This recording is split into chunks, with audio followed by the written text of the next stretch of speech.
ఈ నెల 23వ తేదీన పెద్దాపురంలో జరిగే ముఖ్యమంత్రి చంద్రబాబు నాయుడు పర్యటనను విజయవంతం చేయాలని CM program coordinator Pendurthi Venkatesh కోరారు. పెద్దాపురం పట్టణం సామర్లకుట్ట పట్టణంలో జరిగే సీఎం టూర్ ప్రోగ్రాం ఆయన ఎమ్మెల్యే నిమ్మకాయల చినరాజుతో కలిసి పర్యవేక్షించారు. ఏ కార్యక్రమాలు చేపడుతున్నారో ఆయన అడిగి తెలుసుకున్నారు.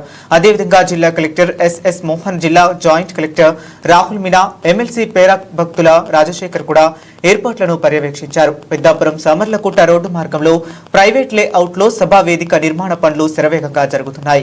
ఈ కార్యక్రమంలో డీసీసీబీ చైర్మన్ తుమ్మల రామస్వామి, మాజీ municipal chairman Raja Suribaburaju, Tuthika Raju, Badugu Srikanth, Adabala Kumaraswamy, Kante Jagadish Babu, Erlagari Chinni, Elisetti Nani, Nune Ramarao, Chowdary Balusu Vasu, RDO Sriramani, Kakinada RDO Mallibabu, MPDO Shri Lalitha, tahsildar Venkatalakshmi, Samarlakota municipal commissioner Srividya, Peddapuram municipal commissioner Srikanth రెడ్డితో పాటు పెద్ద సంఖ్యలో టీడీపీ శ్రేణులు ఏర్పాట్లను దగ్గరుండి పర్యవేక్షిస్తున్నారు.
सिंगल एलियो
చూసుకొచ్చి